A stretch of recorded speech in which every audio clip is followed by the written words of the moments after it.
SGA, and they still won Smalls by 18 points. SGA had a very uncharacteristic performance last night with the turnovers, I believe 7 turnovers, and it didn't matter. It didn't matter for the Oklahoma City Thunder because of what carried them last year. They have so much depth. It doesn't matter that SGA is off when Chet gives you 24 points, 12 rebounds, and 3 block shots. We talked about it yesterday. I did not see a path forward for the LA Lakers to really make it a series with OKC, and they just proved me right last night. I think this one's going to be quick. It feels like that. It also feels so out of character that we're sitting here, Mr. 20-point himself, Shai Gilgeous-Alexander, doesn't really know how to act after he only has 18 points last night. But like you said, Michelle, it's Jared McCann, it's Isaiah Joe, it's Cason Wallace, it's Alex Caruso. What carried them through a finals run last year seems to be the exact same script that they're running with this year. And I don't know if this is going to be more than a 5-game series. Have you shrunk your prediction, Evan? I know you said Lakers in 6. Court, I feel like I kind of have to. Yeah. This is the thing. I don't want to just be influenced by others here, but I'm influenced by watching the game. You mentioned all the bench guys. Somehow they have all bench guys, as we're showing on ESPN2, Jared McCain. I hope Daryl Morey's watching that. I'm just saying. I mean, yeah. They have all like 6'4" to 6'6" guys. It's not like they have these monster, 7-footers coming off the bench. They just have a bunch of really smart, really athletic, I hate the phrase I'm about to use, two-way players, because that's what you're supposed to do in basketball is play offense and defense, but that just make really good plays over and over and over again. And then all my LA crew is telling me you're an idiot for picking the Thunder in 6. It should be less. I get Court. I guess I kind of have to. So what are you going? Sweep 5? No, I go 5. But 5. I don't know. How did the Lakers pull this off? They're not going to.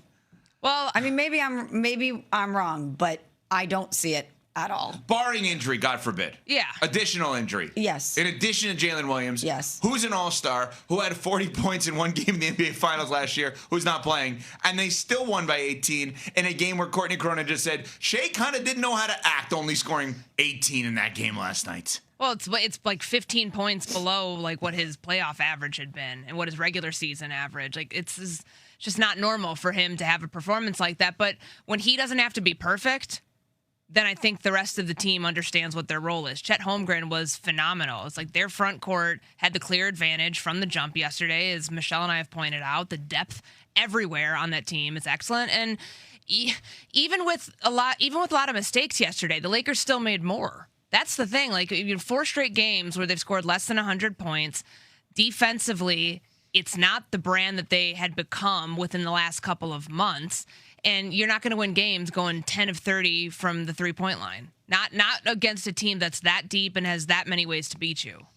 Well, LeBron gave the Lakers maybe an assessment after the game where by the way, he was excellent, and he's been excellent, and he had 27 points, 6 assists, 4 rebounds last night for Los Angeles. LeBron post-game, how can the offense improve missing one Luka? That was a guy that averaged 37 a game. He averaged 35 this year? 33 and a half? Yeah. I mean, what are you asking? Okay, well, I'm asking, you guys... There's the issues right there. We're playing against the number 1 defensive team in the NBA, as far as the ratings and everything. And when you play against great defenses, you have to have guys that can attract multiple defenders on the floor at all time. I feel like we had great shots. We got some great shots tonight. We missed them. When you play against the world champions, having a guy that averages 34, 6 and 8 and 8 and 9, whatever the hell that's special. So we have to be better at finding ways to get to the blender, finding ways to get to the paint. We know they're a paint swarming team, so we have to be better with get into the paint, not turn the ball over, and then shooting with confidence. But I feel like we got some really good looks. But shit. That is such an interesting version of LeBron that we have not seen much in his 20-plus years in the public eye.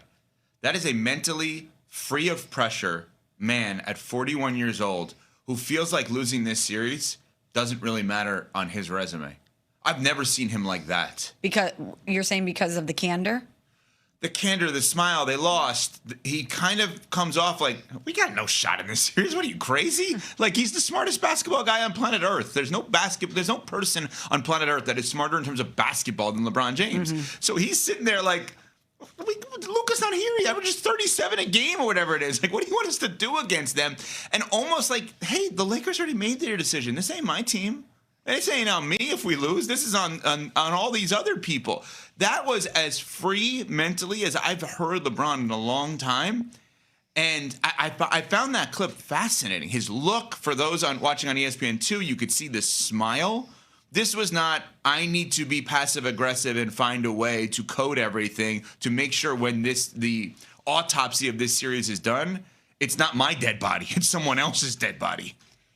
Yeah, you're right. There was no passive aggressive. Nothing. Which we're used with LeBron. We are used to trying to crack the code. We're used to trying to have to hyper analyze and read the tea leaves. He told us the code. But I think we're not good enough. But also, I think that's indicative of the imbalance that was happening out on the basketball court last night. He's basically like, I'm going to tell you what I know y'all watched.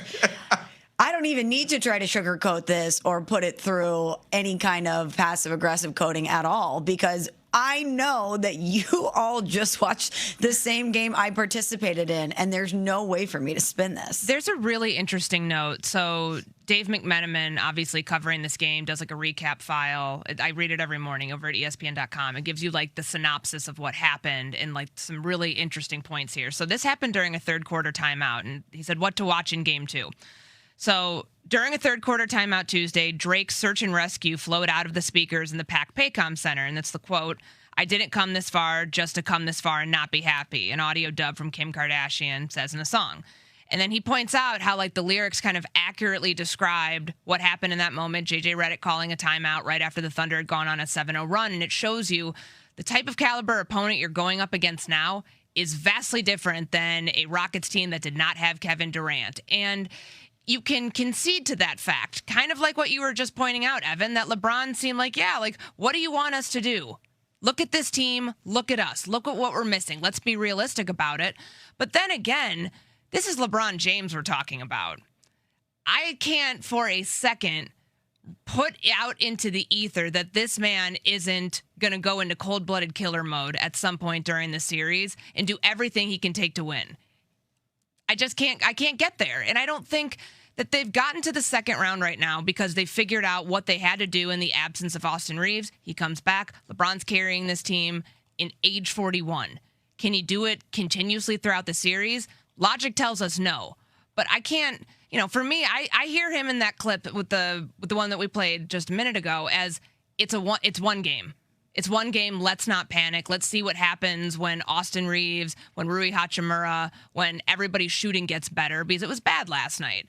I feel like you can look at it as that's a sense of concession, but I also feel like it's way too early to be at that wavelength. Yeah, yeah. Again, we're reading into words and actions. Your read is that my read is for the first time literally in his life, he's not looked at as the best player on his team, so the pressure is not there. The pressure is on someone else. Now, we could take a step back and say, that's ridiculous. This is LeBron James. Of course there's pressure on him. If you're going to compete with Ghost and MJ specifically, you cannot look at any opportunity that you would have in the postseason as pressureless. But I think that the Lakers made a decision, and I think it's the right one, before the season, basically, in not giving him a contract extension to say, we want the other guy to be the face of the franchise long-term, not you. And I think for the first time, literally, since he was a little kid, like, we're talking pre-high school, that he's not considered the best player on his team by everyone around him and by his quote-unquote bosses, which would be coach, general manager, owner, majority governor of the team, whatever it may be. So I think he's freed himself of any kind of pressure of, like, this loss ain't on me. It's on 77. And he ain't playing. So that's your problem, not mine. That's how I took that. That's the most real, honest, like, whatever. Like, they're going to crush us. What do you want me to do? 37 points sitting on the bench. But doesn't that happen with age and with you?